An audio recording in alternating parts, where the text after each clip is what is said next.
Good morning and warm welcome on a very cold morning to IIT Kanpur. Seems to be working, but is it better now? Okay, I'll speak like this. I'll repeat myself. A warm welcome on a cold morning to IIT Kanpur. My name is Manindra Agrawal. I am the Secretary of Alumni Association here. My apologies for starting a little late. I just arrived from Bhubaneswar. There was a fog in the morning, so my flight got delayed. And we have Professor Manna, our director, also with me. So let's just start the event, and I'll request all the names to come on the dais, please.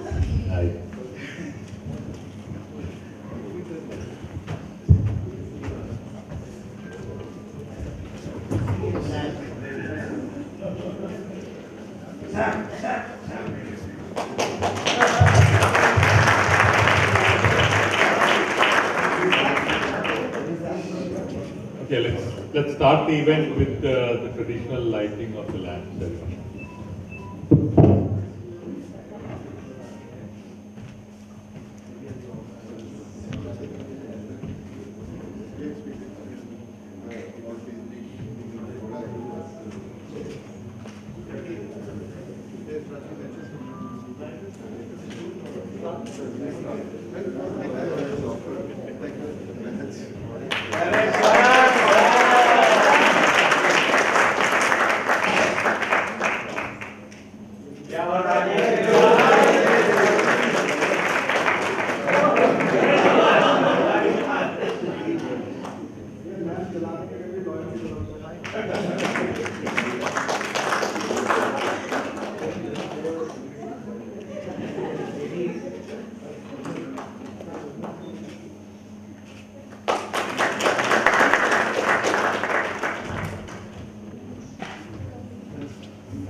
We'll have very brief speeches. First, I'll invite the Director, Professor Manna, to address.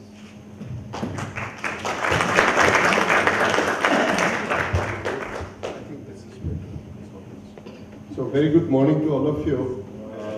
Welcome to your alma mater. I'm glad I'm told about Ashutosh only about 35, 40 or 50. So half century, it's a good number. Actually to 45, we supplied 3 from within the campus. Of course, one of them actually is now on DN, but good to see you all here. And probably it's the first time I'm meeting with most of you. I don't know whether we had a chance to interact earlier. I think by now you'd have 35 years since your graduation is quite a long time, and most of you probably are already at the peak of your career and have contributed in various spheres. I don't know how many of you are very much into technology domains, but with the recent, the batches who have graduated in the recent past, majority of them are not in technology areas anymore. But those who graduated 25 years or even earlier, the trend was different, so I expect quite a large number of you probably are still very much pursuing engineering and technology. You would have noticed certain changes in the campus compared to the time that you were here as student. Few numbers that we throw here. We are now 6,500, slightly over 6,500 students. So compared to your time, undergraduate intake now is 4 times higher, 827 per year. The postgraduate population is actually more than 50%. So roughly about 3,500 postgraduates in the campus. We awarded in the last 3 years 120, 130, and last year 152 PhDs. So if these numbers, and in addition to that, I must also mention the faculty strength in the campus in the institute now is over 400. In last 1 or 2 years, we have added almost like 100 new faculty. So 4 years ago when I joined, the faculty strength was 320 around, and thanks to a very active role played by the Dean Faculty Affairs, who is now Secretary Alumni Affairs, Alumni Association, Mr. Mahendra Agrawal, we added more than 100, just about 100, a little over 100 faculty in the last couple of years. So on all those aspects we are doing certainly okay, but there are a few concerns that I would like to share with you. You know, the brand name IIT is primarily because of 3 reasons: the quality of education in engineering and technology, the quality of research conducted and published through peer mechanism, and the quality of products, the alumni that the IIT systems have created in the past 50 years. We are 57 years old by now. Now these are well-established facts, and we are so oversubscribed, the IIT system, that we never felt the need to look beyond, and we were happy doing what exactly we were created for. I went into the Act, the IIT Act 1961. It doesn't spell out and say that you have to do this or do that. It simply says that you have to create the best possible education system and produce good engineers for the country. But having done that, now we are into a situation where the government and the people of the country increasingly expects and demands that IITs become much more relevant to the society than what it used to be earlier. What it means is that as technology institutions, can we compare ourselves to the contributions made by the likes of Stanford and MIT and the University of California systems, who have produced a large number of new possibilities, technologies which have created jobs, opportunities, and wealth to the nation. Some time ago, there was an article which portrayed IIT system as the 4th most prominent set of institutions, the 5 older IITs, who have created a number of new opportunities, including jobs and technologies. So that certainly should make us feel even more proud. But if you go a little deeper into this fact, you realize that a vast majority of these opportunities and contributions were made offshore, not onshore. The companies, the jobs, the technologies that we are talking about, which certainly we have reasons to be proud of, were made because they were made by the IIT alumni, but they were mostly in US, and that too primarily in the West Coast. So time has come when we should try and replicate similar success story within the country. So what I'm trying to hint at is a situation whereby IIT system would actually not only be proud by saying that my alumni are doing this or are departing such positions elsewhere, but we'd also be able to say that we took lead in cleaning Ganga. We provided economical toilet and sewer systems to the whole country, which has done almost a silent revolution. We have created certain solutions because of which the tanneries don't have to be closed down, or many other such examples. By the way, I must share with you that in IIT Kanpur, in the last few years, we took a special initiative to identify areas where we have strength, where we actually can provide such complete system solutions. And in that respect, we identified a few areas. One of them happens to be the unmanned aerial systems. And one of your batchmates, I don't see him here. Is he around? Or? He's missing? Okay. So A.K. Ghosh is leading the pack in our efforts to develop unmanned aerial systems. And you have reasons to feel happy that one of your batchmates is not only leading in that respect, but he's also doing very phenomenal, very important work for the defense sector in terms of missile technology development.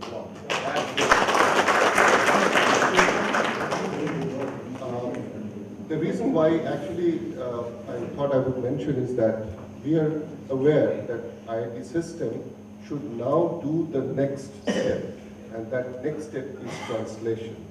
Translation of knowledge into viable technology, which basically is not just a demonstration, not a patent, not a publication, not even just a demonstration, but actually a technology which is selling in the market.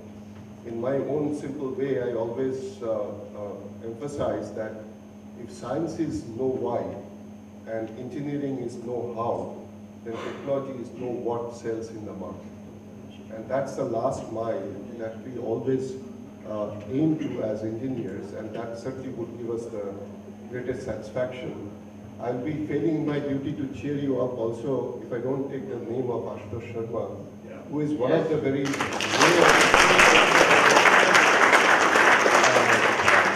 colleagues of ours who has actually sold technology. So this is something which actually should come in multiple numbers, not just sporadic 1 and 2. So before I actually conclude, I would now like to pitch in the most important point, that all of you have done well in your life, and all of you actually are the biggest trophies that the Institute can show, cite, and be proud of. But having reached the pinnacle of your career, can you not think of giving something back to the IIT system, not necessarily a donation to the alumni fund, but helping us reach the next level by using your influence, by giving your ideas, by providing us certain guidance, so that IIT Kanpur can actually very proudly claim that we have created certain new possibilities for the country. There are many initiatives, many projects which are being pursued by IIT Kanpur, and Ashutosh is very much aware of one of such initiative called Impacting Research, Innovation, and Technology. In brief imprint, I would just like to share my little bit of frustration with that. We led this initiative. We formulated for a year long. We worked very hard to bring it to a shape and got the highest political leadership of the country, the Prime Minister and President, together to launch it from Rashtrapati Bhavan. The total project cost is only about 600 crore. MHRD committed to fund 50% of that project cost. 2,612 proposals were submitted from 200 institutions. Like never before, it's only for the first time the entire country, all major institutions, and beyond IIT system, it's for the first time all 16 IITs and IIC came together to steer this project. And having worked for almost 1 year to review the projects, 2,612 projects, in 3 different stages through peer review mechanism, involving 450 odd professors and technologists of the country. Finally, when we went to the ministry and produced this ambition of supporting of 259 proposals, we could master the funding only for 60 so far. The remaining 199 still require funding from partner ministries. You know, the intention is good. There is enthusiasm, there is awareness, but to be able to translate the good thoughts into action and show products and earn the respect and confidence of the society, we actually need something beyond just the noble thoughts. We actually need to fund projects. And if you look at IIT Kanpur today, one more thing you must all realize, that this is a 57-year-old institution. When we started with 100 or 200 faculty members and about a similar number of students every year, the whole campus looked, we are as if we are flushed with areas and infrastructure and things were not only adequate, more than adequate. 57 years down the line, today we are saturated to the extent that if tomorrow 10 more faculty arrive in the campus, we don't have office rooms to be provided to them. So this infrastructure augmentation is a very, very major bottleneck. And I just drew the example from imprint, just to impress upon the fact that without proper funding, despite the best intention, we may not be able to realize what we can deliver and what the country, more than anyone else, actually deserves from us. So it is now, I would like to appeal to your goodwill and your own influences or advices that you can offer to us so that we actually can address some of the major challenges that we are facing. So let me conclude by saying that we are extremely happy and grateful that all of you managed to come here. And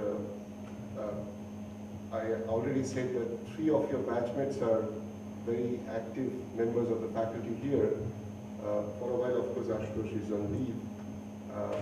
So we do maintain contacts, we can maintain contacts with you through them, but let's think beyond and let's think something which actually will translate into some possibility which will make all of us even more proud in the future. So thank you very much for coming here, and wish you all a very happy new year and a great stay here so that you would be willing to come back again and help us in a big way. Thank you.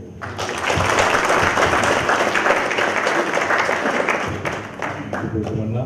I now invite Professor Pani, Dean of Resources and Alumni, to share his thoughts.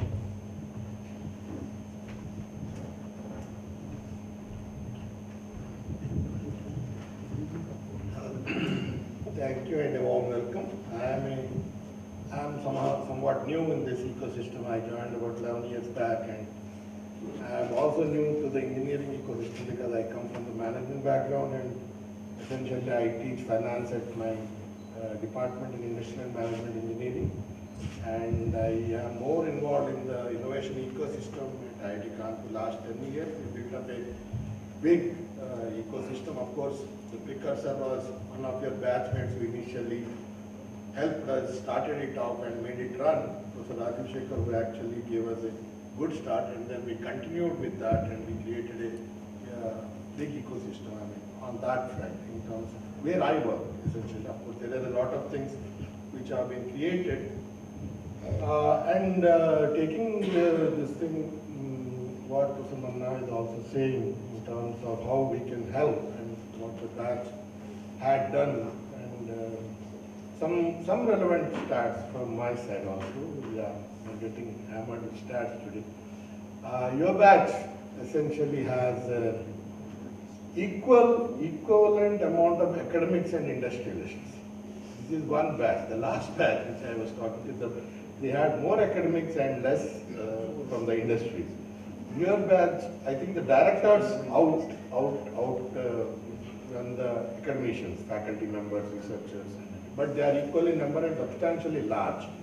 And of course you have CEOs, owners of companies and all. And then many of you went on, some of your batchmates brought a lot of recognition to the institute through the awards. I think one of your batchmates also has a Bhatnagar Award, one is in Infosys, won the Infosys Prize for Engineering and Sciences, a couple of them are in QUAS, National Academy of Sciences, Indian Academy of Sciences, and also most other industrial awards which you have. So that way your batch actually contributed a lot to the reputation of IIT Kanpur over the years. It's not that batch, and it significantly helps us in a lot of ways. This is one thing we need to see and acknowledge. And the second part of the your relationship with IIT Kanpur and what we have been trying to do at the alumni office, you do know that we have now a Dean of Resources and Alumni instead of the Dean of Resource Planning and Generation. So alumni is a significant part of our office. And we continuously try to engage with them on a regular basis. I don't know how many of you have received birthday greetings from our side. Anybody who received birthday greetings from the director side? Anyone? Only one. Only one? Email, right? Yeah, our email? Email. Yes, how many of you have received? Yeah, then the rest of the emails we have to make it for the database, okay? And then we do send news, we revamped our newsletter and we really made an effort with that, and we continuously, because I always keep telling Professor Manna that we're doing a lot, so if you guys don't raise your hand, that means you're not doing enough. It's a test of what we are achieving. That's why I asked this question. Okay?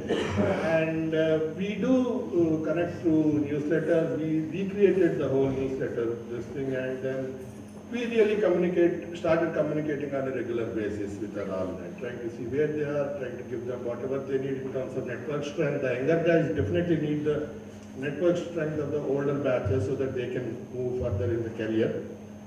And that way, we are in a way serving the purpose of what we also want to achieve and make this ecosystem grow and become the best in the world. We want to be like what he has created, that we want to make it in the innovation ecosystem. We want to call ourselves the Stanford of the East. And believe me, it is going to be the Stanford of the East in terms of the innovation ecosystem space which we are working on. Like that, in the aero, defense, every area we try to leverage our resources, our network strength, and take it forward. And essentially for everything you need the lubrication, you need money. Essentially it always comes down to money. Intentions, everything comes down to finally somebody somewhere happy to support us. No, on the money front, the government's view, or in essence the concern and view, is that you have been 60 years old already and you have so many of your kids or elders already in the system. And somewhere you need to see that it becomes self-sustainable at some point in time. To essentially say that we can move the resources to other fledgling IITs or technology universities. So to this extent, what they say is, okay, we provided you with a lot of opportunities. So if you are saying that your alumni cannot give money, fine, let them not give money. Let them ask their corporate to give research projects for which you get a 200% tax benefit, which the corporate by themselves funding will not get. If they outsource that research work, they get 200% tax benefit. And many of your corporates are also, if you are in the industry, are also in the mandatory CSR compliance, corporate social responsibility compliance. Just connect us to your CSR officer with a good word and we'll see that how to get the money out of the company for our purposes. So the CSR mandate is very big. I mean, you can really, other than that, you also have personal income tax benefits which are given, corporate income tax benefits which are given. So all these put together, actually, the government had created an ecosystem over the last few years wherein we could actually go out and say, if you give something to us, you actually benefit. Now, individually, we may not be able to give it from your own pocket, but that does not mean that you can motivate other people for whom it is mandatory, or other companies to actually look at IIT and provide the same to us. So this is where we need your strength. And in terms of, let me also put something in perspective, okay? I mean, this is something which many people think that, alumni has contributed significantly in terms of money. I am not saying that it is not significant, but given the overall strength of the alumni of 32,000 alumni whom we have today, the total contribution in the last 20 years when we started going out to them would be, you can have your own guesses, I am not asking you, but it's about 60.2 crores or 66.2 crores in 20 years. That's on an average of 3 crore a year, okay? Very sad. Very sad, yes. Now, the saddest part in this is that out of that 66.2 crores, 35 crores came from 3 individuals. So that means 31,997 people actually contributed only 30 crores in 20 years. That translates into less than $10 a month for the US guys and less than 500 rupees, say $10 a year for the US alumnus and less than 500 rupees for the Indian alumnus. And where does our batch stand? We are very grateful whatever you have done to date. This particular batch actually contributed 45 lakhs. And I would definitely motivate you at this stage to make it at least 100 lakhs. At least 100 lakhs from this batch. And this is my job. And I am the official designated beggar with a begging bowl variety card. This is what I call myself. Okay, you want me to come to your office and say, "Aap सामने आके खड़े हो जाइए और भीख मांगे तो मैं मांग ले." So this is our ID for all the alumni. He gave us so much. And today we celebrate our alumni achievements on a daily basis. If you go to my website, you go to my this thing, you see that every day one of us, couple of others, achieving something big, which is actually feeding the ecosystem. But the ecosystem cannot be fed if it is hungry. It is not having food. It cannot live on reputation alone. It needs a basic fuel to move it together. And we have to all come together in this and do this together. And anyone of you have any idea, just send a mail to me. We will get a 24-hour turnaround in terms of responses, and I will be more than happy to see where we can go with this. With this, I would like to thank you and once again welcome you. I hope you have a great time at IIT Kanpur and enjoy all the facilities which have been created over the last few years. And if possible, ask Professor Raju Shekhar to take you around the innovation ecosystem which he was initially associated with. So he would make it, it's a journey worth taking. Thank you very much.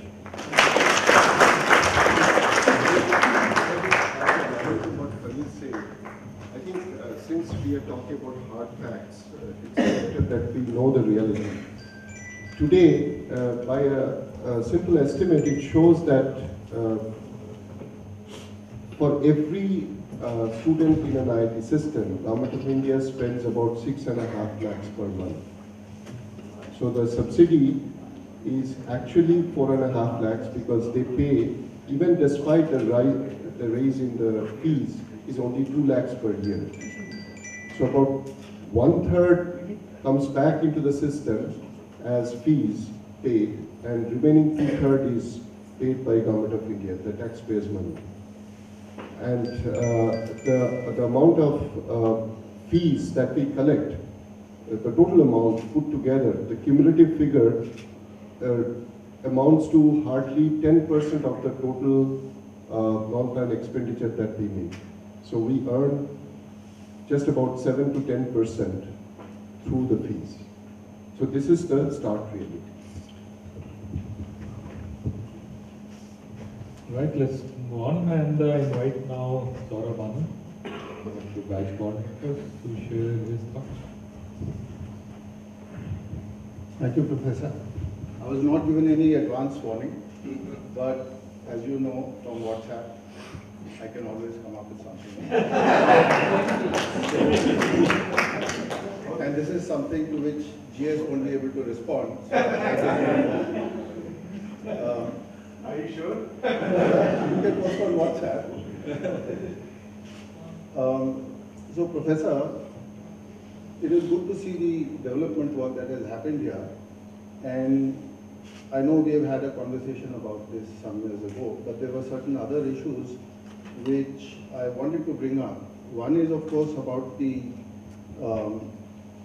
PAN IIT, and that has been a matter of concern because 2004 it started out, and I was very happy to assist in the organization of that event. But we later found out that it was a private members association and that they did not submit accounts and so on. It became a very big election issue during the alumnus elections. And it would therefore, I think, be appropriate that the institute should put out a paper on it, that we should all know what the status is of PAN IIT, qua the Government of India, qua the IITs, and I believe there is some litigation also that is going on about the name of PAN IIT and what the constitution should be. So it is very worrying that the name IIT is being used without any statutory backing or any requirement for submitting accounts, and because that is a larger organization. It is good that you are funding the institute as a separate entity, But Pan IIT is also seeking to do some of the things that you are seeking to do. And unless the funds that are going there are overseen, I think that it will ultimately do a lot of harm to the IIT brand. And so I would request the institute to put out a white paper which we could send on email to all of us, and then we can see if there is something, and if there is something required to be done legally on that aspect, I would be very happy to assist pro bono. There is no difficulty. But I think as alumni, it is also our right to know what the IIT brand name, if it is being misused. But if everything is fine, then we'll be very happy to learn that.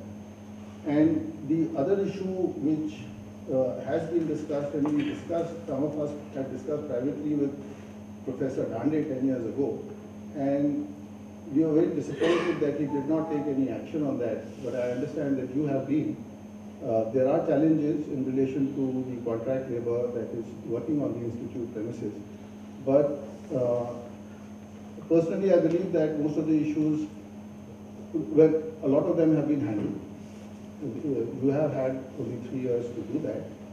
But of course, I'm not aware as to now what is more recently the status of those workers. But it was very sad to see 10 years ago and the continued neglect even after that to the issues that face them, because we come here and get the best education that the taxpayer can afford, and yet the very people who are creating these facilities don't have the basic human rights that the law mandates they be provided, and yet we are somewhere lax in providing them. So I would request that something, again, perhaps you have taken a lot of initiatives, I am aware. But then perhaps another white paper on that subject could be put out, so that if there are, if we are poorly informed about the issue, then we will be correctly informed and those concerns will go away. So that would be my second request. And of course, I do want to acknowledge Rajiv Vishwakarma here, because he brought together this whole batch with his effort on, because we had earlier a Yahoo group, which I don't want to talk about because I don't have good things to say. So as a consequence of what was going on there, we persuaded Rajiv to form one Google group and then WhatsApp groups. And there are many people here who are following us on WhatsApp who could not be here today. And it's been a great forum for all of us to come together again, almost as if we were back in the IIT days. And I don't know if there's any other batch which has such an active WhatsApp group. So it has been wonderful the last 1 year that I have been on the WhatsApp and the Google groups. And for that, I'll thank Rajiv once again.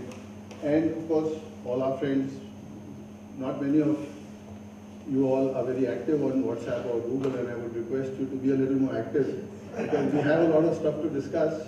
You know, some of us have stronger views than others, but we should know your views so we can attack them. Thank you very much, and look forward. And I was informed that we can have reunions whenever we wish to have them, and that it is not necessarily every 10, 15 years. So if that is possible, then we might see if we might want to come together again in 5 years. They may not want you, sir. No. If it is our option, there is always a lawyer here.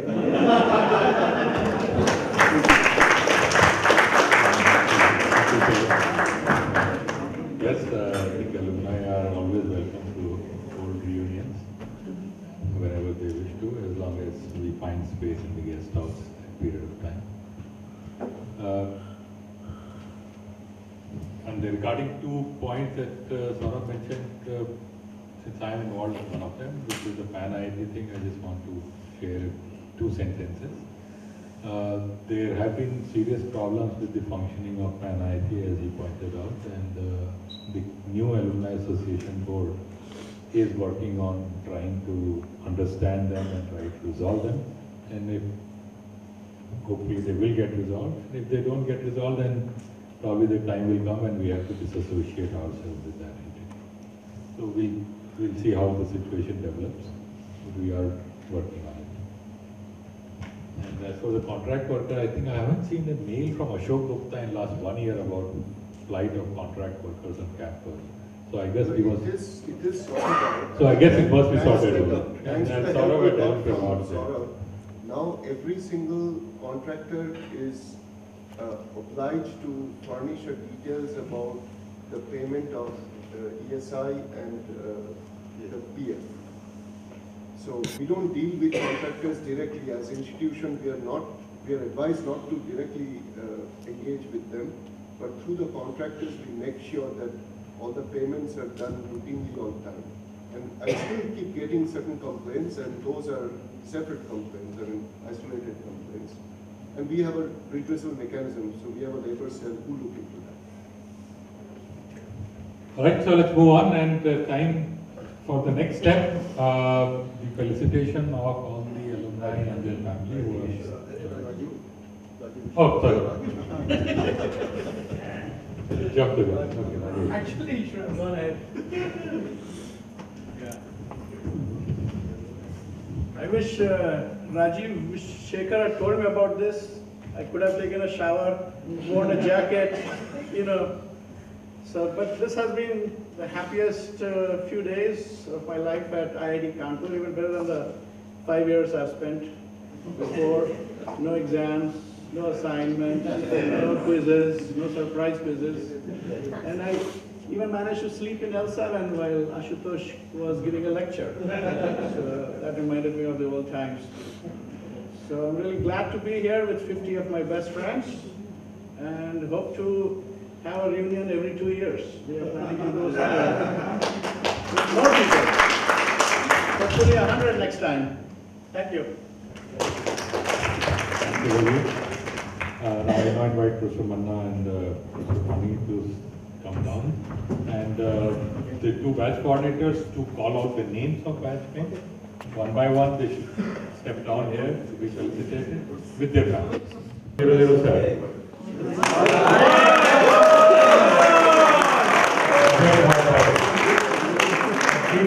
If you are with your family, please, I request the family to also join. Yeah, those who are accompanied by the spouses, they should also except for some spouses.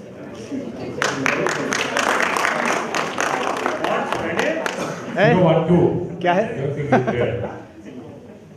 Okay, The money also spell out the name, Yeah. at least for my sake. 018. Amod Kumar Agarwal.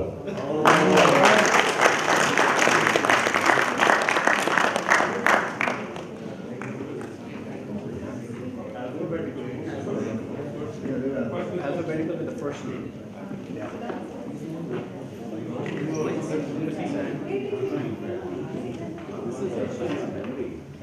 इसके बाद तुम्हारा होना चाहिए।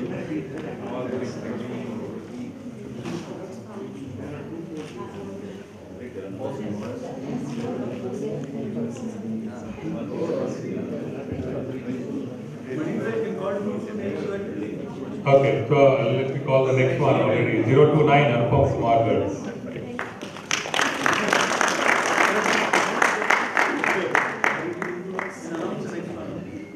Alright, next one be ready. 032. I will announce the name later.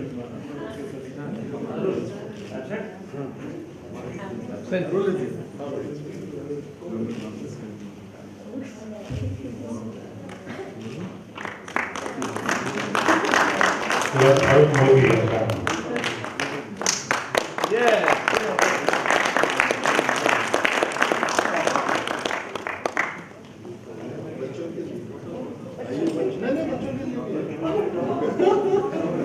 Zero 037. 037. Arvind Kumar Goyal.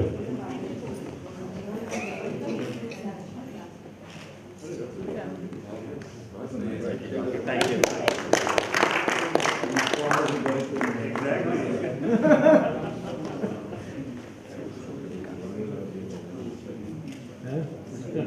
041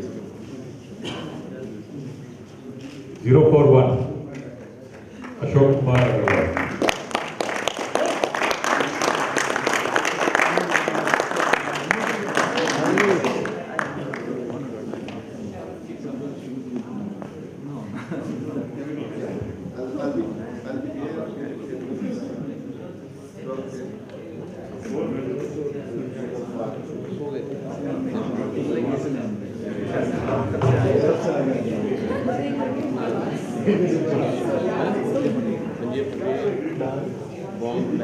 044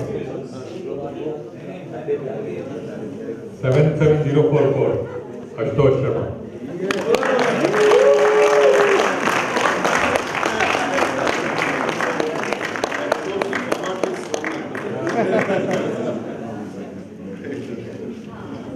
Ashutosh, this is the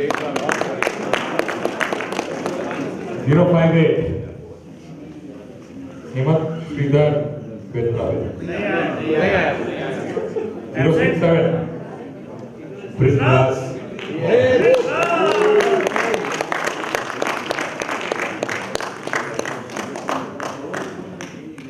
इसमें भी मैंने propose है 083 Devendra Kumar Jha. हाजी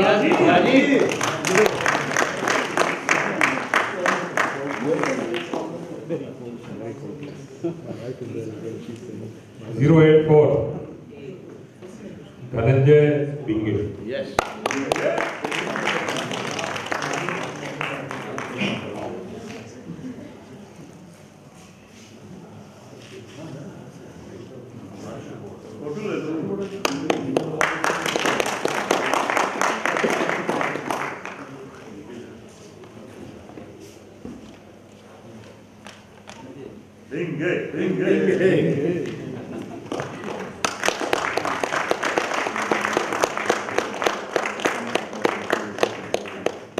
089 Dilip Chatwani.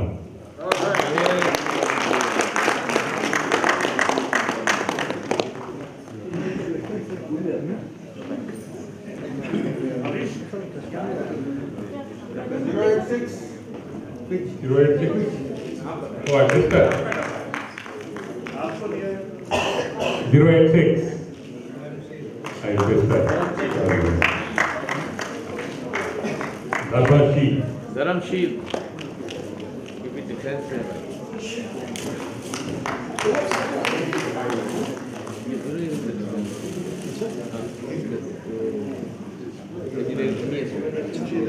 Zero 90 Dilip Jain.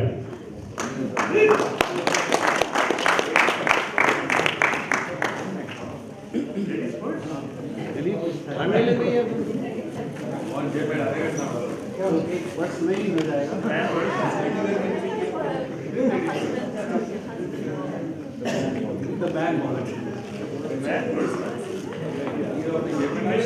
097 Srinivas Karimala.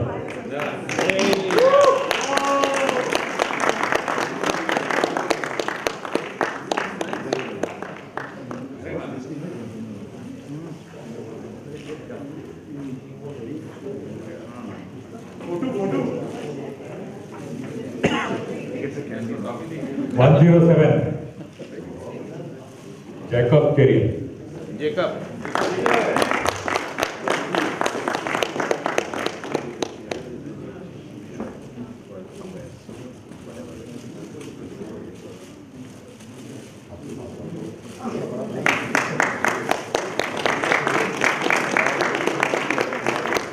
116 Kudavu Girish Upadhyay.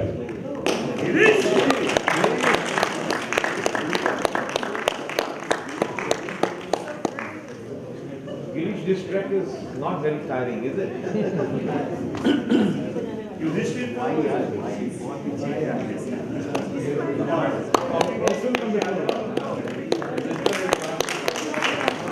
One, two, three.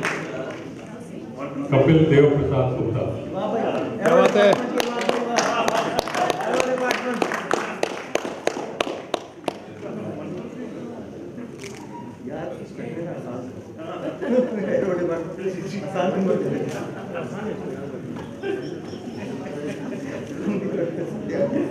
127. Khushro Patel.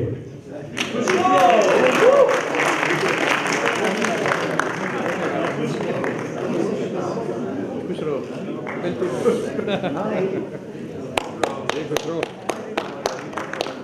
77129. Shruti Agarwal.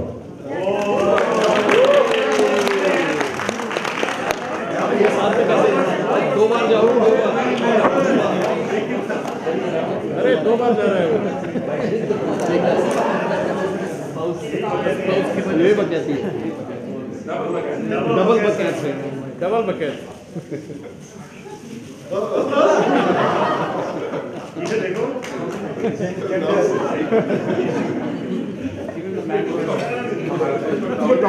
इसको topic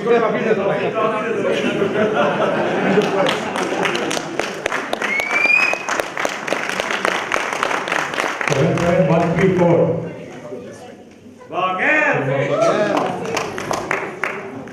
ये quotation Congratulations.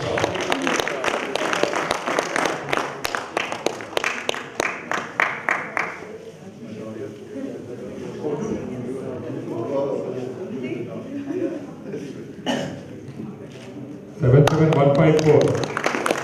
Vivek Naik.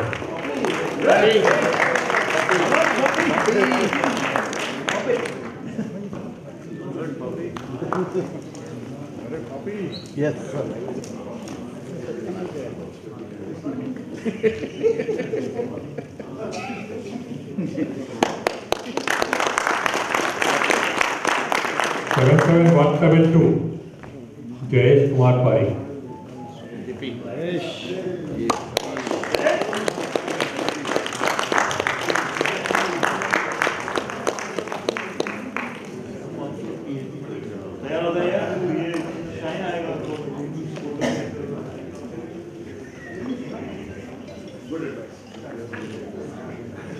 77175. Parvinder Singh Aluwali.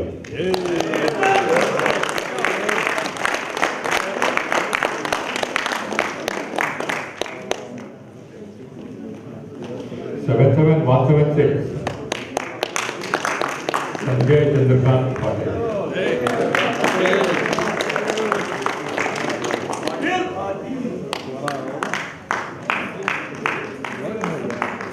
77179. Pradeep Dixit.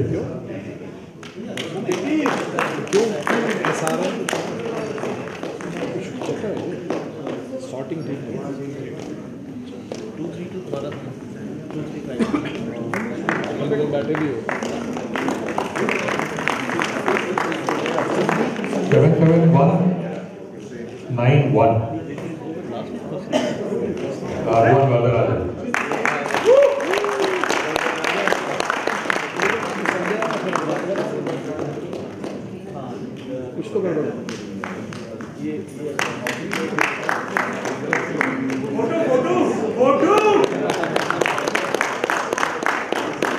77208.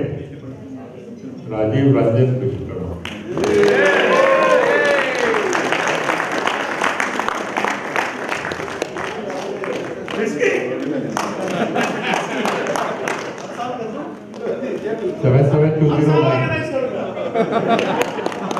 209. Rajiv Shekhar.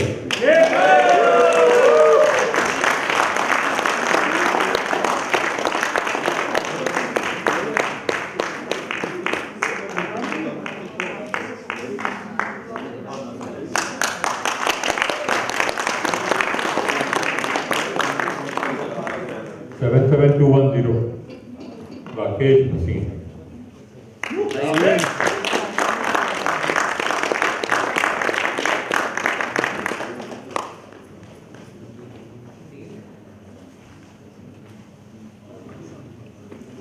ये हमारे लेखक हैं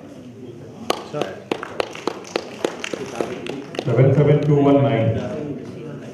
Sadashiv Srinivasa.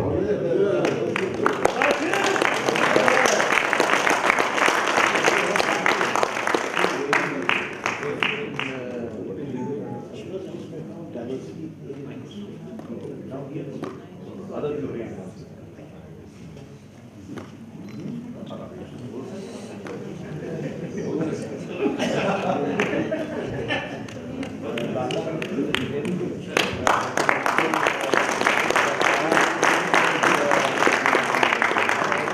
एक joke हो जाए सब जोक्स जोक एक joke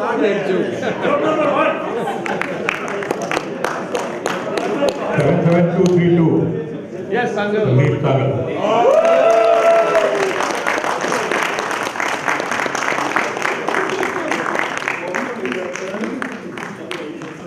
Oh, I didn't know. Rita and I played for Intra-IT together. हाँ what game 83. oh wow 77234. Sanjay Agrawal. yes come on Sanjay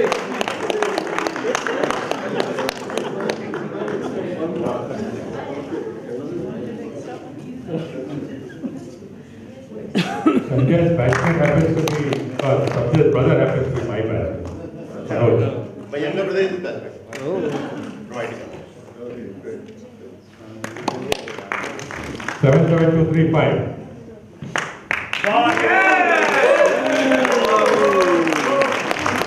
Sanjay Kumar Chu.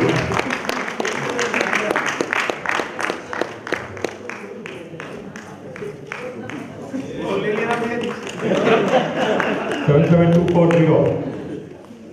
Sanjay Shantilal Patel.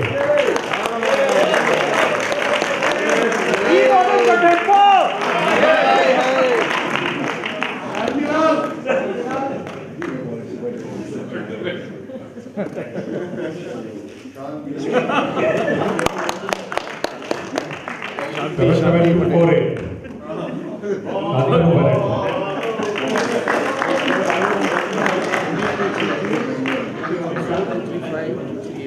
oh yeah bum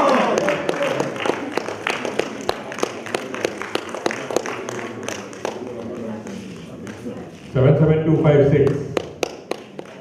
Saurabh Anand Prakash.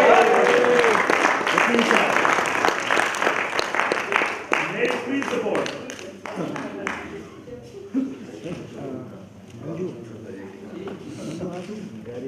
77258. Vishal Navasa. he has two of them now 77261. Double barrel. Shailesh Anand Lal Shah. नहीं आया 77277. Now you take one scarf off.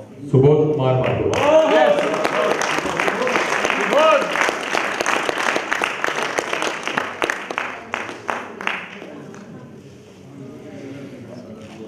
77279. Subrata Bose.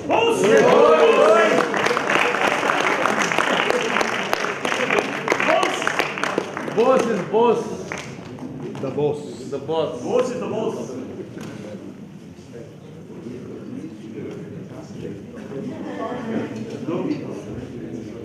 77282. Sudhir Goyal.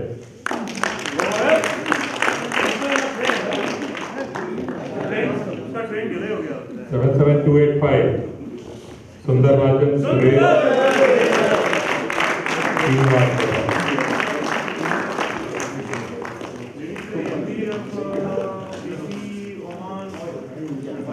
Seven seven two eight seven. Sundar Ramachandran. he's gone he left 77290. Sunil Kumar Gulati. Still in the train. 296. P.L. Ishwar.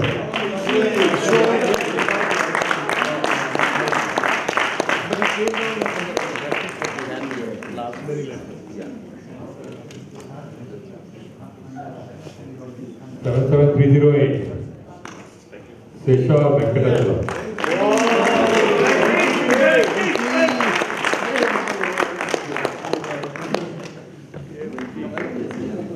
Venky फंडू lecture भी दे दो एक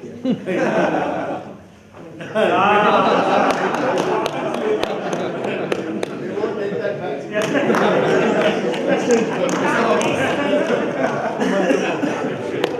77311 Vijay Suresh Pari.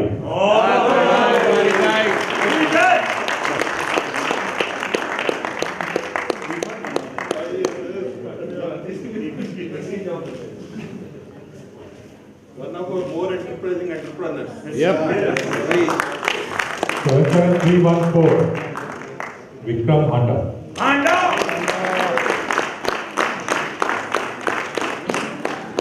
फांडा का फांडा गोल है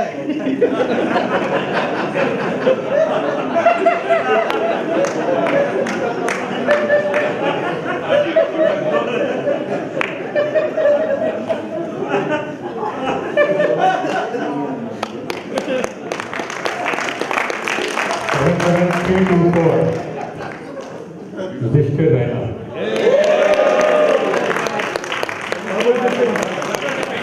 double dipping Are we sure this is simple? Double dipping 2 chocolates.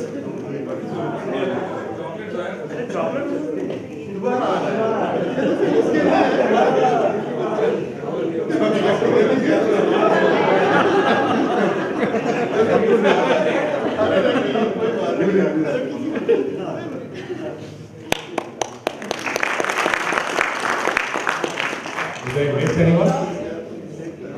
No? All the time if I miss anyone.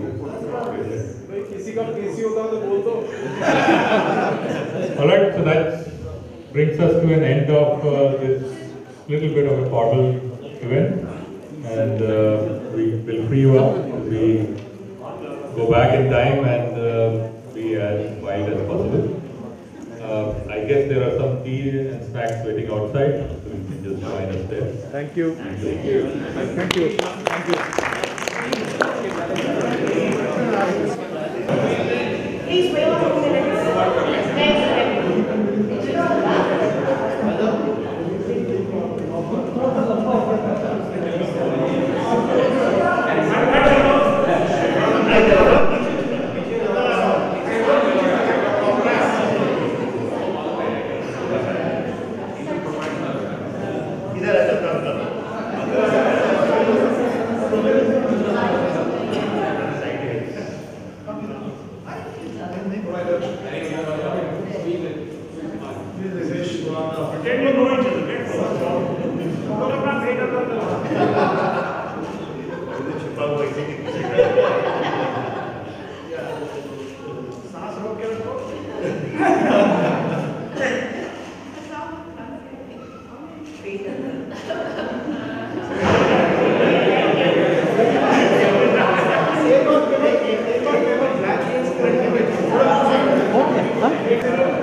सब batch में तो कुछ संजय जवान जी बाहर हैं उनको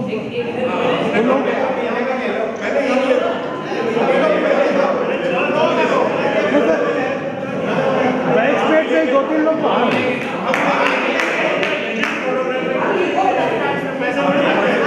बहुत देर से सांस रोके बैठे हैं। सांस रोक के सब लोग देना नस से थके हैं। स्माइल कर करके थके हैं।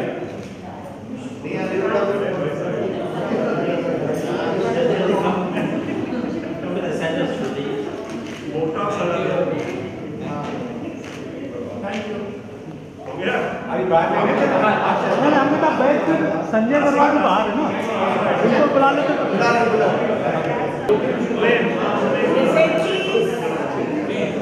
Cheese, chocolate cheese. जलेबी सब लोग पोटैटो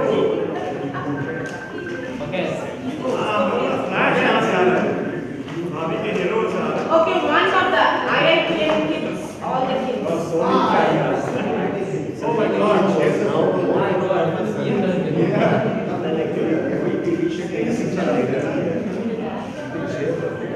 मेरे को कॉफी दे देना चाय है कि कॉफी है? चाय भी मिलेगा, कॉफी भी मिलेगा। चाय चाय मैडम आपको यहाँ कॉफी यस सर वो मैडम शुगर ऐड करना होगा यस मैडम टी कॉफी चाय coffee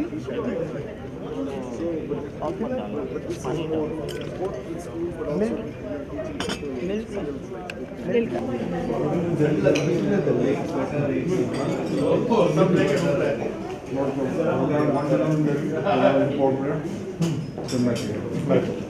You also came from Shillong, I believe.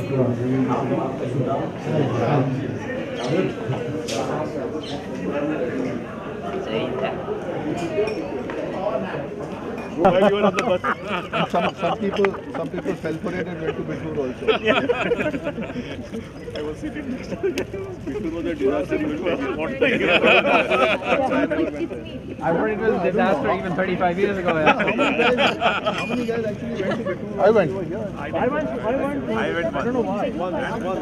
Yeah, I don't know why they came. She was right before my dad. Yeah, they called my dad.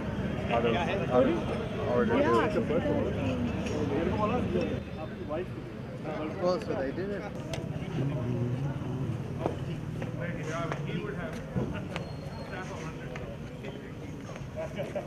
मैं तेरा एक वो ले कमला लेते हैं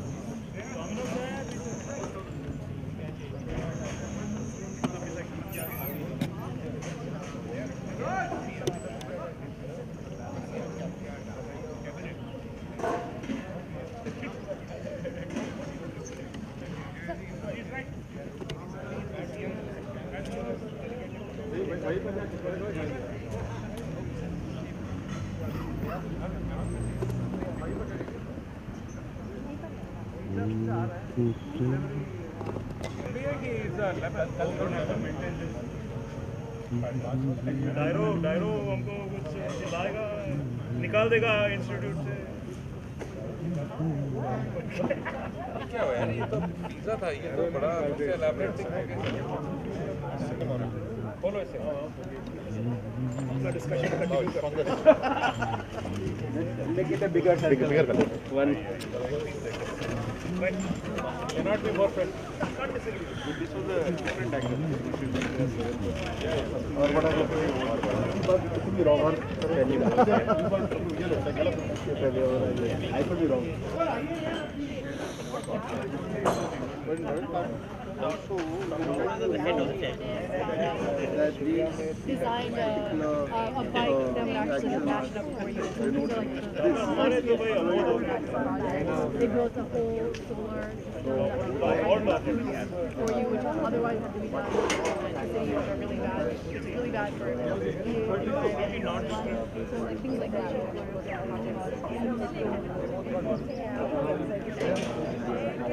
हम लोग खड़े नहीं थे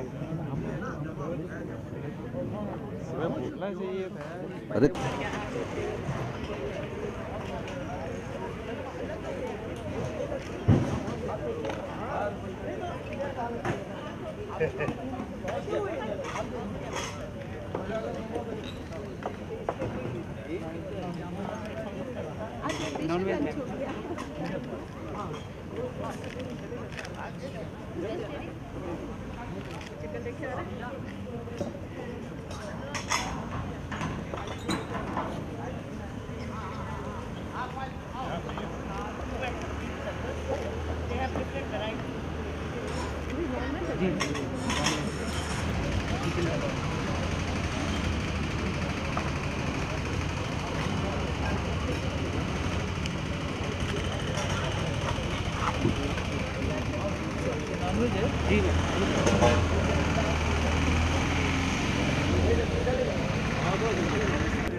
आपने मटन नहीं बनवा दिया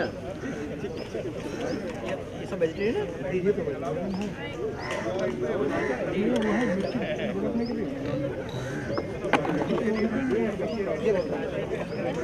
नॉन वेज भी है क्या? नॉन वेज चिकन में पड़ा सर चिकन है मटर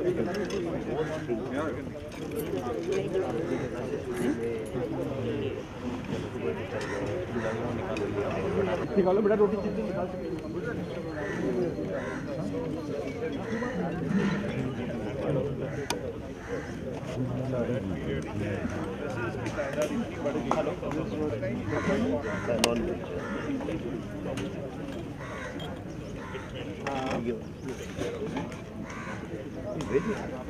ये तो वेज है, नॉन वेज है।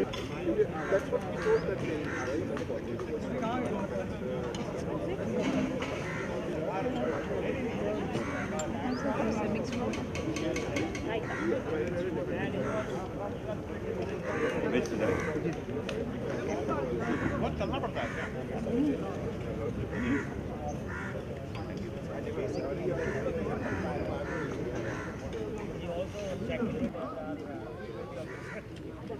Initiatives that they have taken, I think two of them we have are on social initiatives that have been taken by quotation Anupam.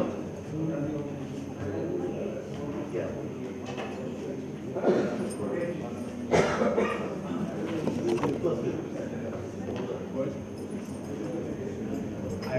And Renuka Gulati, Sunil's better half, would be making, she's a very accomplished painter.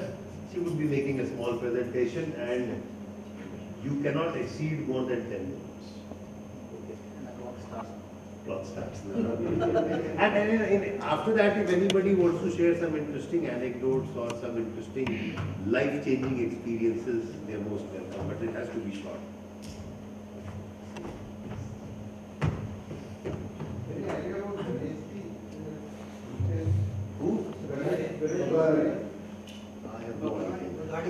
Bagaria actually has been traveling, so I thought that he was supposed to take some.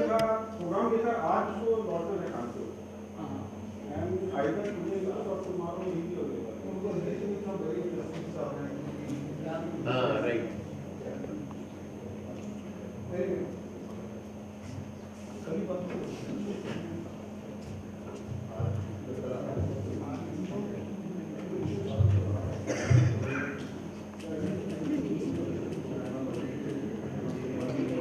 So in that case, actually, because I have given only 10 minutes, so I will show faster. In case actually you need more information about things, I have my kits ready, so you can give talk to me offline.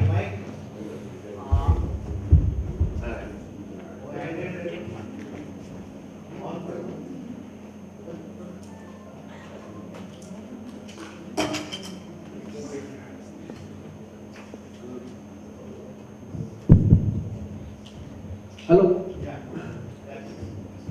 So I'll try to keep the whole thing very short. And in case actually you will need more information, I have all the kits ready. So I'll take the things, or you can talk to me offline. So quickly going through that, okay, my basic objective has been to work for the blind people I want to teach them science and maths. That is actually the biggest problem they will be facing. Most of the things what currently blind people normally have is what helps them to work on text more. Their braille, their kits, their braille slates, everything is more towards text. And that's the biggest problem, because even if they know and they have interest on maths and science, they can't do it. So that's where actually I'm actually coming into picture. So I'll just skip the whole thing quickly. So first thing is that what is actually braille? So quickly going through that, it's a 6-dot thing, and normally 6-dot means it only handles 64 symbols, and you can understand 64 symbols to less with 26 characters and 10 digits, and then 26 uppercase, lowercase, and you know that everything normally goes by top. So they normally have a concept in which they only provide 26 small letters and 14 punctuation marks, and rest are all mainly the contractions which normally are shorter characters. So mean that okay, mainly focus on textual things. even a letter like 3A plus 5B is 12C is absolutely difficult. This takes 17 cells to write. There are different type of braille concepts going on. One is called UEB, which is most popular and it's classic braille. And then there is some derivative which is called Mammoth braille, which normally have some modifications to allow maths and the primary ones. But still, way to go. There was a concept of braille notations coming up, which is Unicode has come out with the 8-dot braille, which is normally now you can see that it is 8-dot. But their main focus was to really give that one symbol character notation for 96, 95 ASCII characters only. They never bothered anything about beyond that. No theta, alpha, gamma, delta, nothing on the sort. And even sin square theta plus cos square theta, because square and everything you can't write. S2, SO4 you can't write because there's no superscript subscript. So that's where actually I came into picture. So I said, okay, I've designed a braille 8, which is a unified braille Unicode system, which normally maps the complete set of 6 characters. And also actually is just trying to really overlap with the UEB and all those things so that people who are familiar with the normal braille should not actually feel problematic. This braille 8 I have already presented at the IEEE conference in Bangalore, and this is under publication.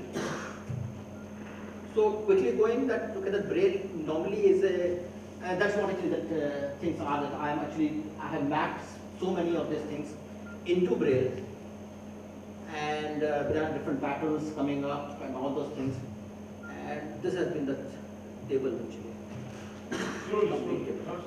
Actually I have too many slides, so this is only a very small part. I have extended braille 8 also to Bharati braille, in which actually I have converted that all braille 8 symbols for 10 of Indian languages. So these languages have already been converted. This was not presented to IEEE conference. This is still, I am finalizing it, and most probably I will be presenting it shortly. The future work mainly is that, okay, that it has to become a standard, and many more word languages actually has to go into braille 8. Another thing is that we didn't need to write a converter from computer to braille and braille to braille to braille, braille to braille. Okay, so that's it. Now, so one part was actually braille itself was the problem. So braille was limited.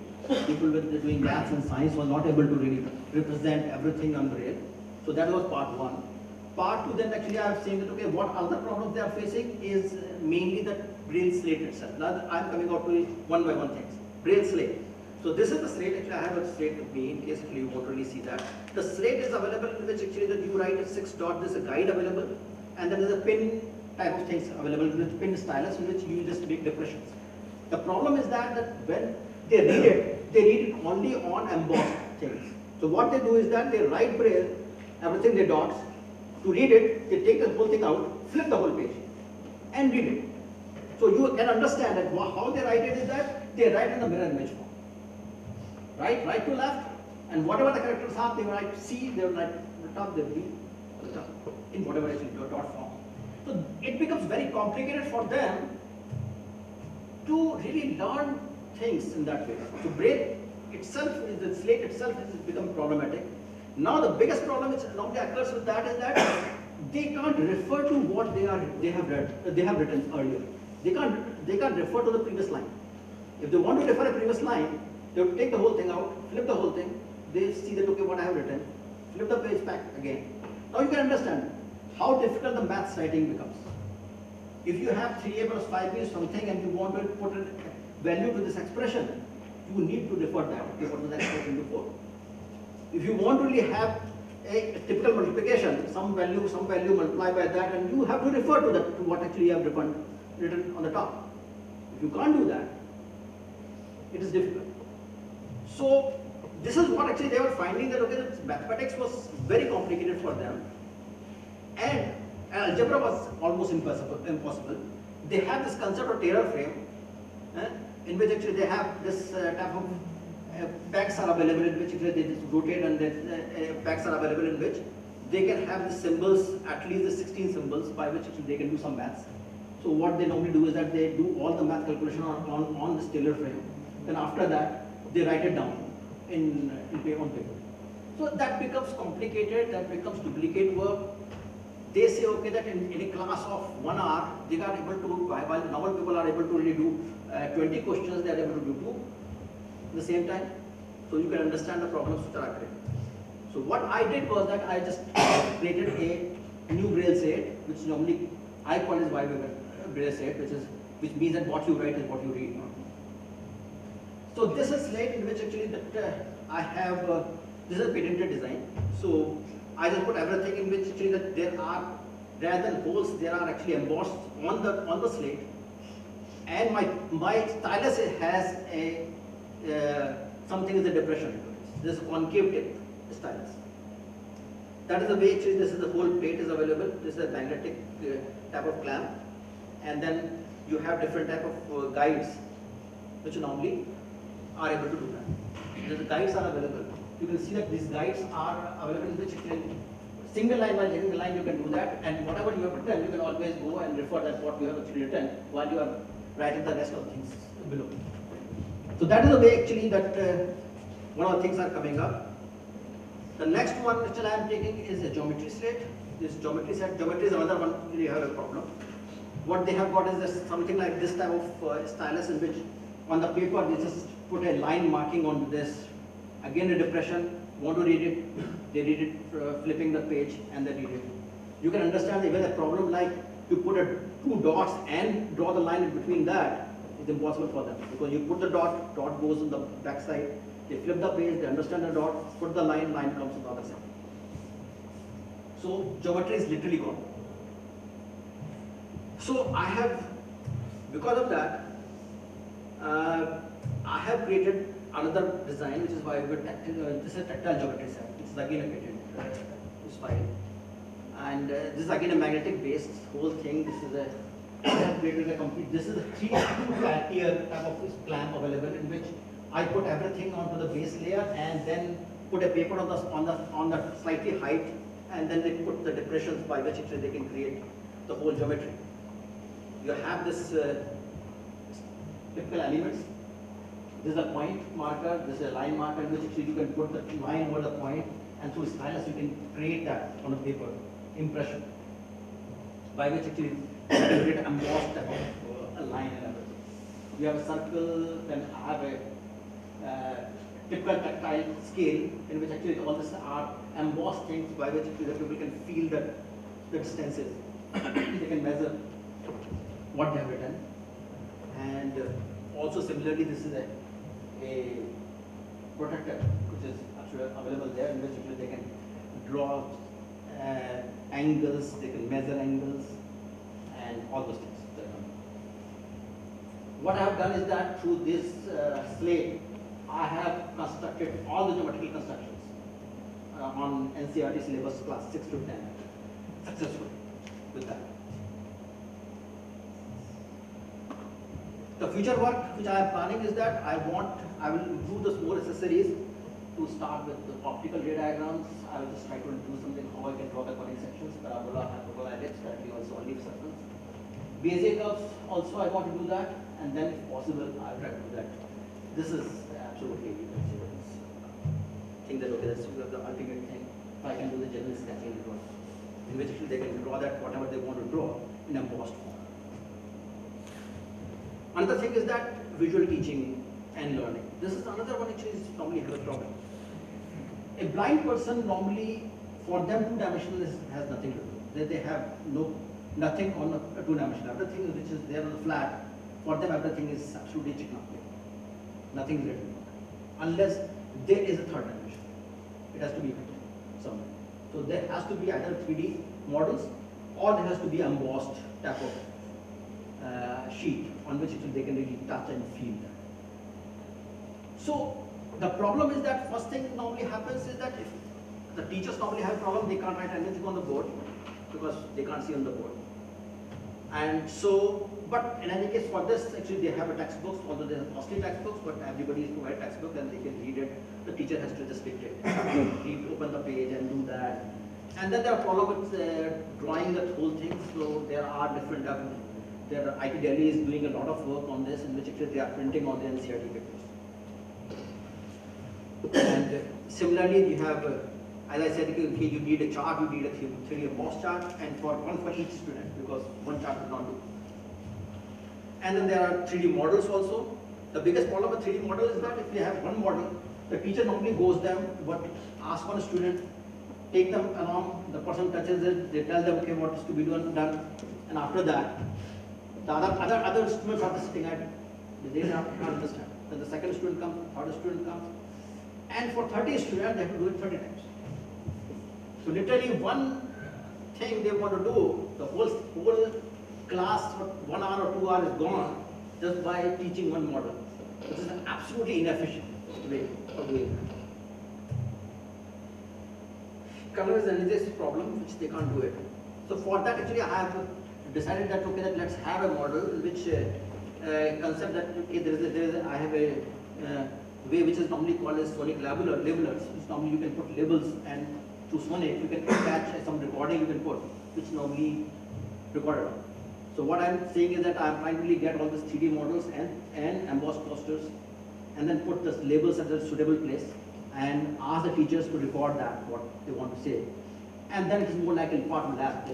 Now the posters are available, and ask the students just go and with the labeler in front of that, go touch and just touch that whole thing, touch the whole thing, and read it out, what is actually there.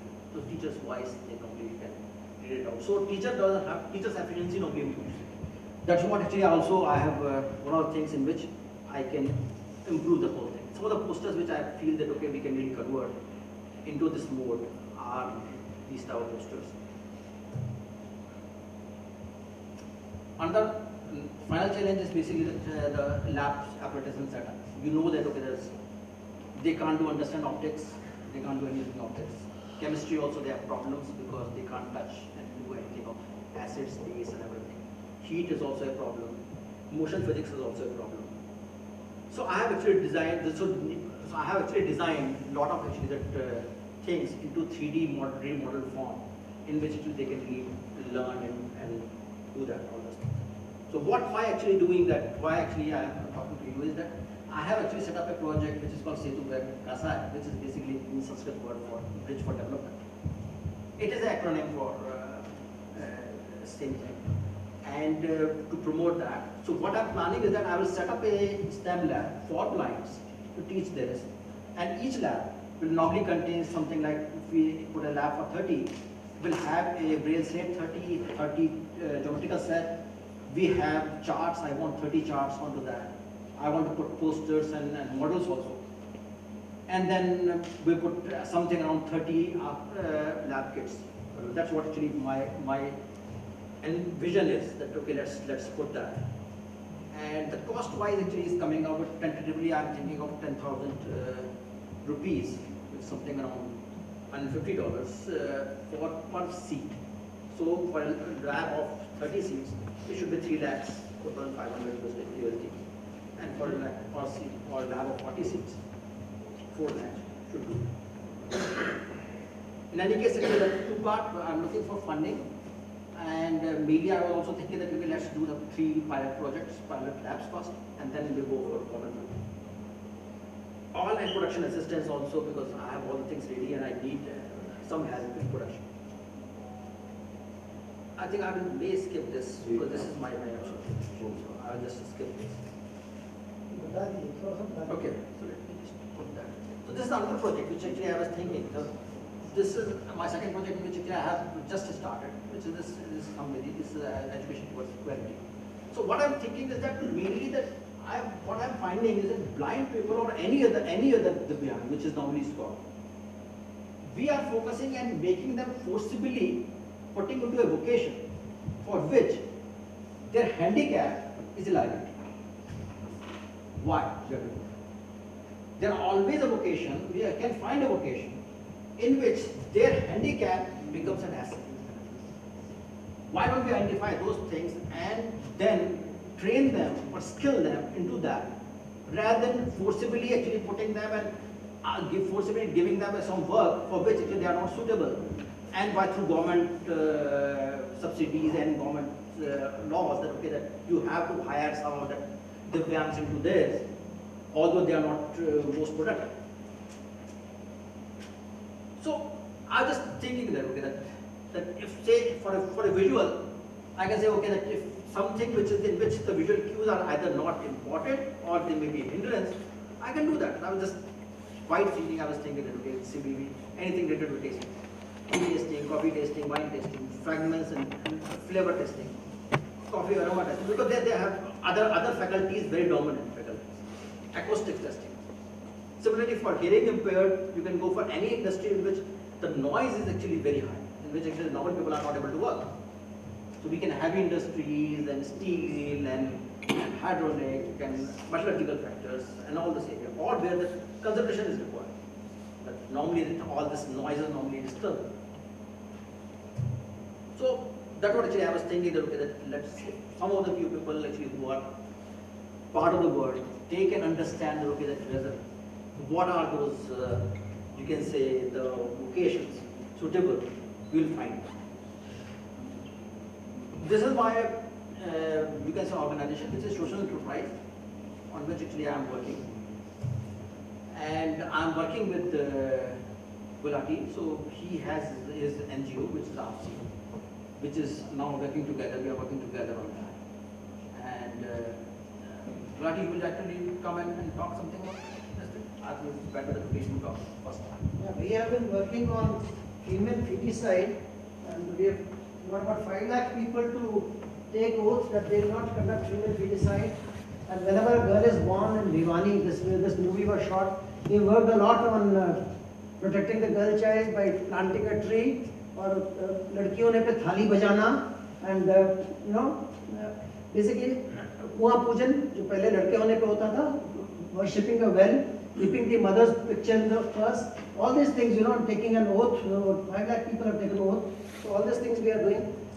Then we have also started working on, you know, under the cleaning program, Swachhta mein, you know, like this is the original thing. In this village, this was the state of affairs, and this Dr. Ramji Jaimal and his team converted from this to this. So we distribute free saplings, flower saplings, and this year we gave 1.5 crore, that's 15 million flower saplings we were able to distribute to schools, to villages, and lots of people from all around who came and planted the saplings. This is the way the saplings are being weighed, labeled, 24 kinds of saplings we did, and it was very good response which we got. This Dr. Ramji Jaimal and his team is working on this. And then there's one more team which helps in marriages of poor girls. Then we did a program on New Year, rather than going for liquor and all, have a nice party with either Ramlila or Krishnila or things like that. And then we have also, we are working on naturopathy, yoga, and training of caregivers, geriatric caregivers, caregivers for the disabled, caregivers for the drug addicts, and child and palliative caregivers. That's another area we are working. Anupam Garg is working on for Divyang. And these are all the areas where we are working and intend to keep working. That's it. Any questions?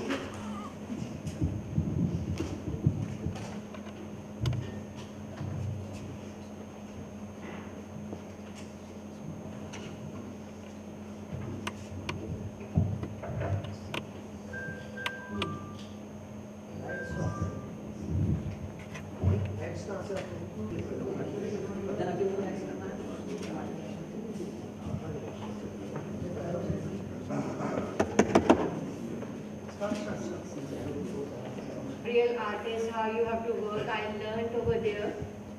Initially, I was just painting haywire here and there, but in 2005, when I entered Triveni under the guidance of Mr. Sanjay Roy over there, and one day he just told me, he told all the students over there to bring one thing with you, which you will sit there and sketch.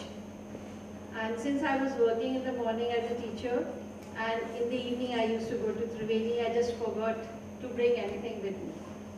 And I just came down from the bus and I just took a dry leaf over there. From there I started with the journey with the sketching of leaves, and I started painting. The series came up with title Animal Elements in Space. So this is my first painting which I started over there, and which was, and this is the second one in this same series, Element in Space. Here I worked in oil and acrylic both. As you can see, these are huge sizes, 4 by 5 feet size.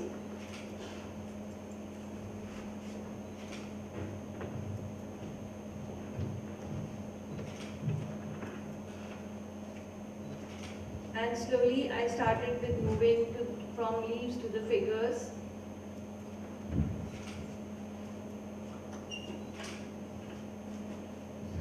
This painting is titled, "Oh Lord, I am a puppet in your hands."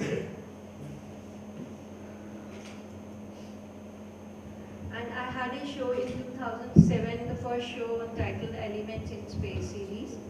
And after this, this is my another series which I started in 2009. This is Unveiling the Truth, the visual saga, where I was working on balancing with the girl child, and balancing in the nature using plum weight as one of my elements. And this is titled Life a Journey. He's sure, I am sure. Titled The Blissful Trust.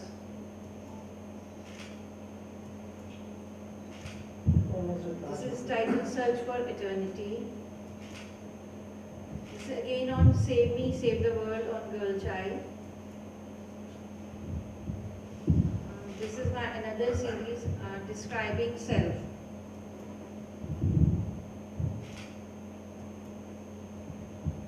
The Visionary, Graceful Strides, Mystical Resonance,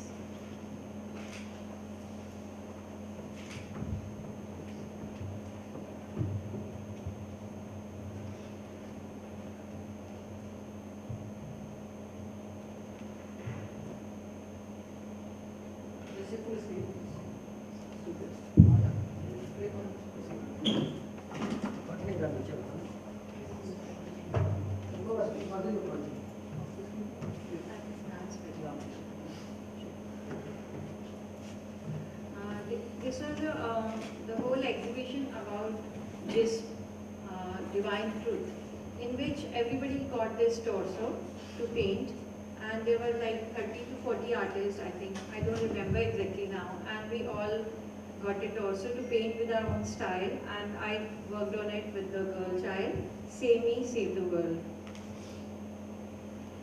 This is my another work titled Amazing Grace, Illusions at Rest. It's a mere illusion that woman can be at rest. This is what I feel. Expansion. Feeling the freedom. This is my another series. The Flight of Thoughts. Cycle of life, where a journey begins with the child and how we grow, and again the journey keep on moving, with the dry leaves going away and new leaves keep coming. The prayer way, in which when people from all the community, they hold their hands together and they pray together, and the prayers are being heard. The prayer way. Kissa Kursika. This happened when Kejriwal just was about to stay near my next door house, and there was a lot of disturbance coming over there to my mind over that time, and I made this painting, Kissa Kursika. On Duty titled. In my dreams. This is again silent prayers. The kinship, illusions, it's on deep thoughts. This work was done for Smile Foundation. This is Waiting. This is now my new series which I'll exhibit now in this coming year. Let Me Be Free. binding threads. This is seeing beyond. My outlook.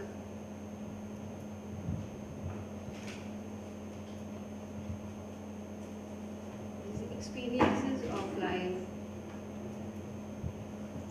Title Innocence. These are my experiences. In my dreams.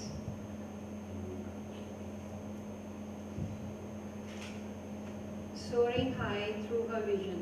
This is my new work. This is the quiet submission. This again, I'm working with the female form. My whole, if you find my series, you just go through it. You'll feel that most of the series is on the girl child or on the woman form. As being a woman, I feel deeply connected to the feelings that come across and the things that happen in a life, in a woman's life.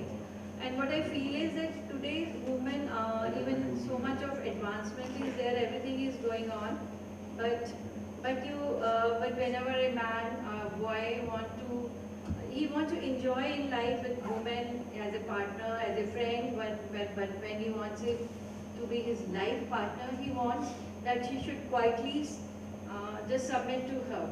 She should not speak in front of her. And she should be just like whatever he says, yes sir. So this is a painting which I made due to that. So that feeling came to my mind. Not to him.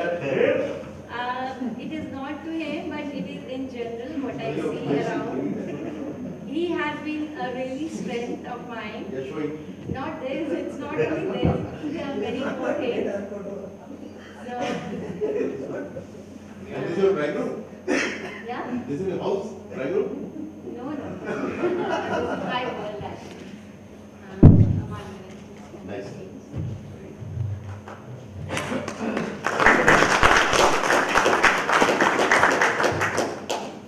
Sandeep.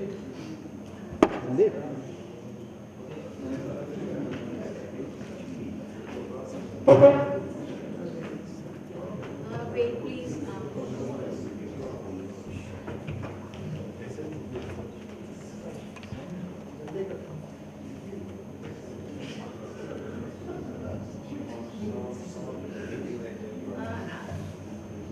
When I started with the painting journey, I also started sculpting at the same time.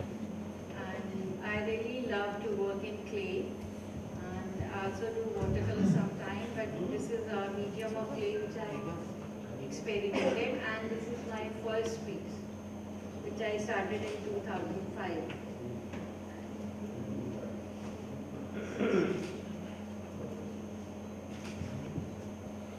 Title Searching. The Blissful Family. I work only with emotions. When I work in clay, this is just mere feelings and emotions.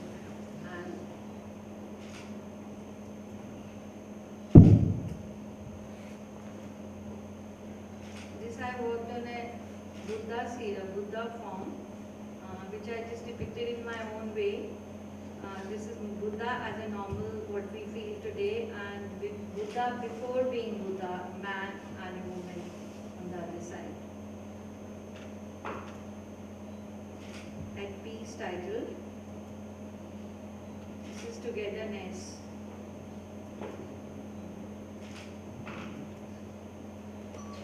Springing Romance title.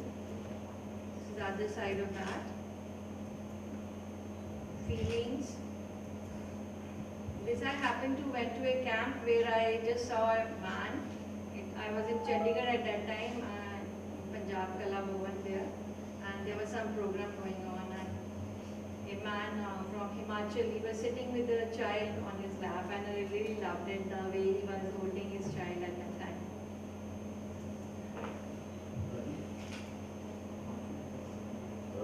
Different phases.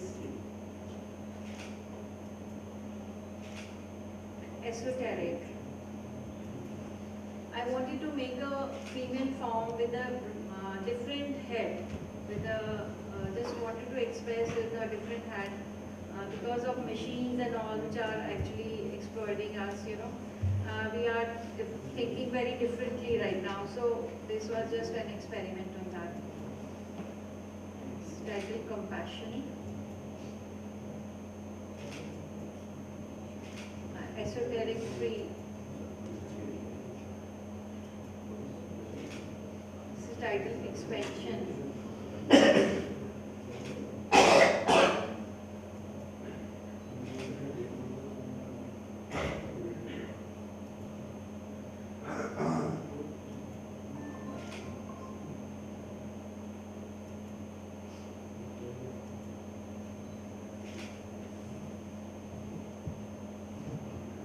Affection, one of my new work.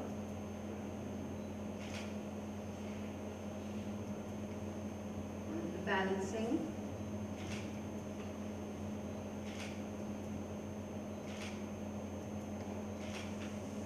In my dreams.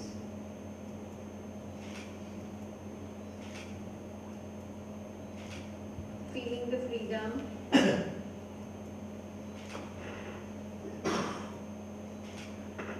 Flight of thoughts.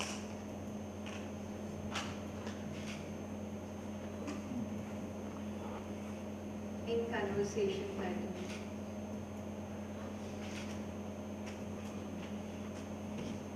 This I worked on a series titled The Phoenix Woman, and this was one of the sculptures which I worked on, and name of my recent show which I had in 2014, The Phoenix Woman. Rising from ashes, reaching the sky,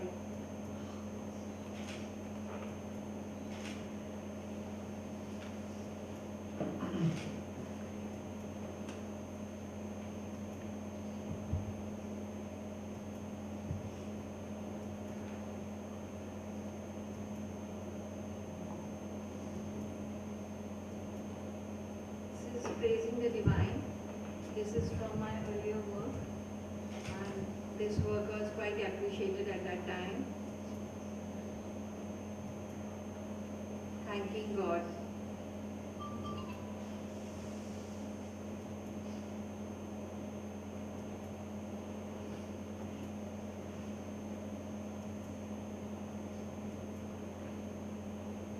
This one is with the vice president.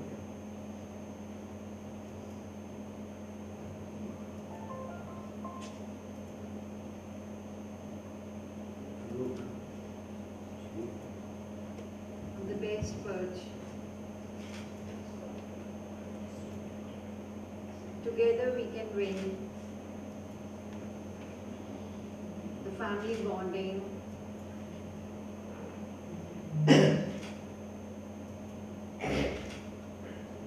This is again on the girl child searching for home. Here I made two boys, and when it comes to a girl, if you have two boys, you feel your family complete. But if you have two girls, you would like to have another child. So this is actually on that. Graceful Stripes title.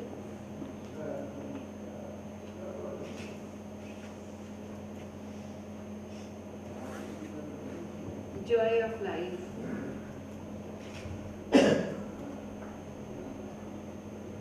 The jump.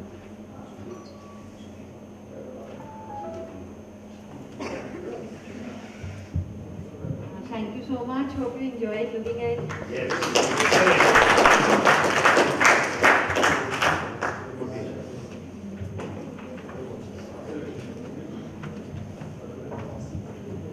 The CEO works at the Delhi house in Delhi. There's a small gallery. Fantastic.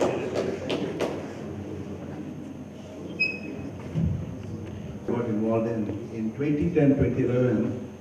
My daughter Anita went to Bangalore with a few friends of hers.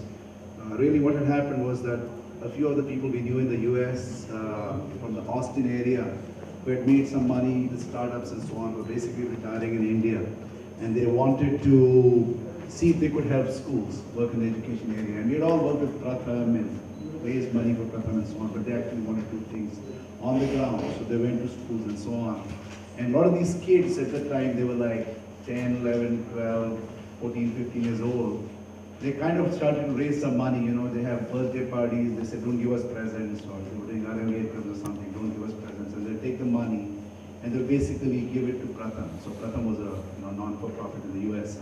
And they use that money to basically work with Rotary Club and using some things like multiplying, right? If I give money to Pratham, G would match it. So, taking X number of dollars, they were able to convert it to 3 times, 4 times, 5 times as much, and they helped some schools and so on. So, Anita was involved with that, and so she went to Bangalore two summers in a row, and really for the kids it was a great visit. They got to see schools and so on.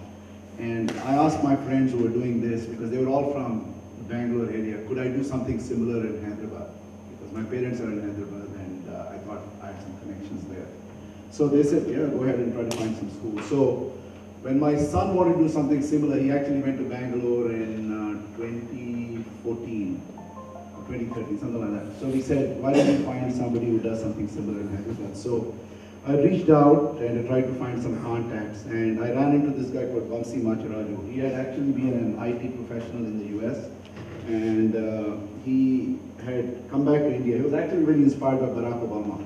In 2008, he had campaigned for Barack Obama, and he had seen what he did, what he had done as a community activist, community organizer. So he decided to become a community organizer in India. And he came back to India in 2014, and he set up what's called as Organizing for the Future. In Telugu, it's called as Manakosam Marku, which is change for ourselves.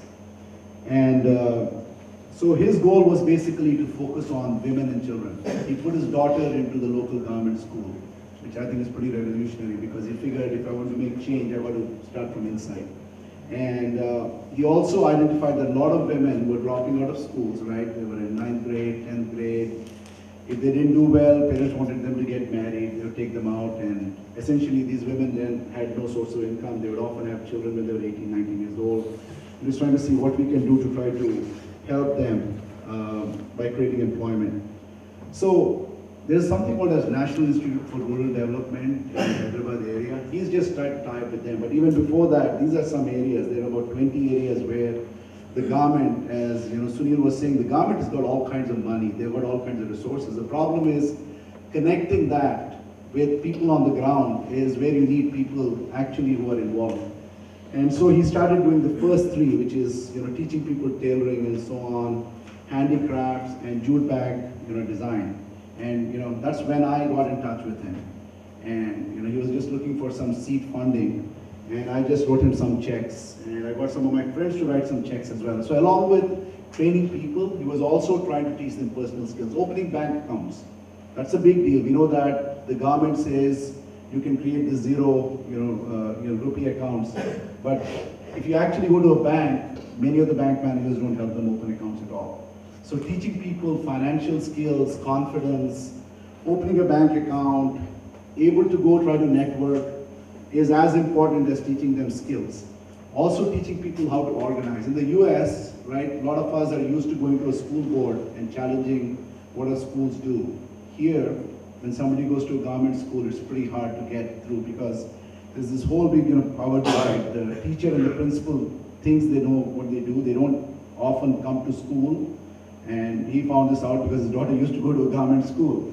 So teaching people that actually they are the ones who should be challenging the system, that's also part of it. So just that part of trying to organize yourself, that's all part of community organizing. So using some of the monies we had raised locally as well as from some other folks, he's had several programs. He started with the Usha sewing company, so teaching people skills, bought some machines, jute making machines, and trained several women. And so now we are at a point where there's actually multiple centers in the Secunderabad area, what's called as Kapra is area in Secunderabad where he's focused on. A lot of these women, they come from all religions. I mean, I've gone to some programs, actually I don't have photographs on that, but just last week, Pankaj Sethi, which some of you guys might know, some guys from GE who work with me and my daughter, we all went there, and it was a diverse audience, a room about this big, most of them were sitting on the floor, we were sitting on chairs, but if you listen to them, they were articulate, they were confident young women who were demanding to do things, and they were asking for a helping hand for them to do more, right?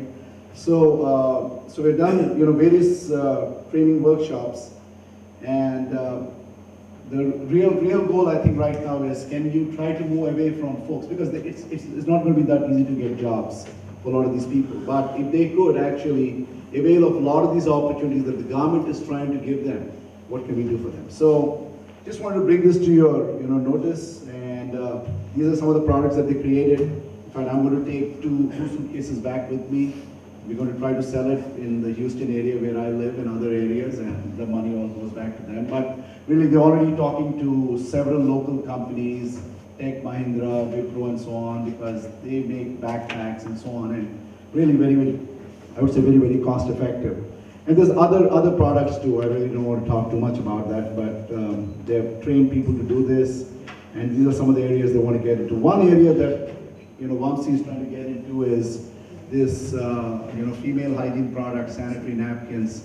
As you know, there was somebody in the Coimbatore area who had done a TED talk about how, for a lot of women, this is too expensive a product. They often have to prioritize food or personal hygiene products. So he's actually got a plan to train people and create these and try to sell this using his local network, right? This is not necessarily going through a big retail chains with the profit margins that they will ask for, demand, and try to do that. Again, I'm not sure he's got a sustainable model that he's talking about it, and I asked him how much it cost to do that, and he said 3 to 4 lakhs. So my daughter said she's going to create a GoFundMe page and try to do what she can to raise money, right? So these are very small projects that I think have a lot of opportunity, and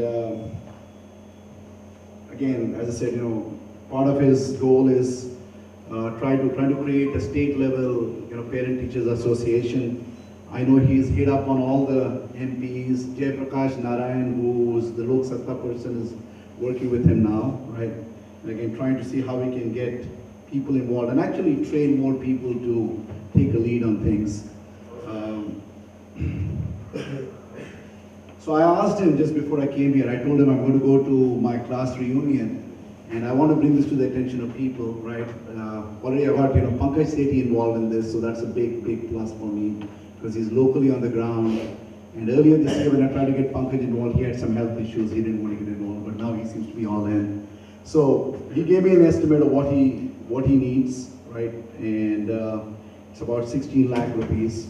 And in the US, I've already raised money about, 12 or 13,000 right now over the last year or so. We're just trying to figure out how to get the money to him because of the FCRA certifications that you need to do it. We seem to be very close. But anything we can do to help these guys, I just want to bring it to your attention. I'll probably put it on the WhatsApp group. And I asked him to just say what he's going to do with the money and some details. So they've got 8G certifications. So they are, if you give them a contribution, it'll be tax deductible, all their expenses and everything else is online and it's available. He's given me his details on Facebook and so on. So, and for those who in the US, as I said, I've got this organization called Pragati, and that is an 501c corporation in the US. So if you give money there, we can certainly help these folks with that. So happy to take your questions if you have any questions on that. Otherwise, I'll hand over the mic to someone else. Questions later. Okay, sounds good. Thank you. We have another interesting group working in IIT Kanpur, which is called the Rural Technology Action Group. Some interesting projects that they have done. Sandeep, just read them about.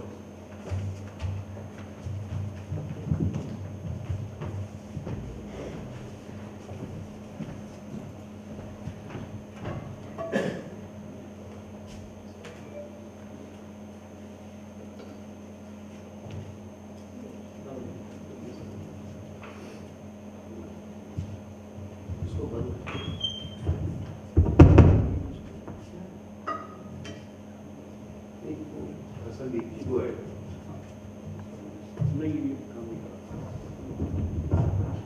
So here I just want to talk to you. I don't have any PPT to show.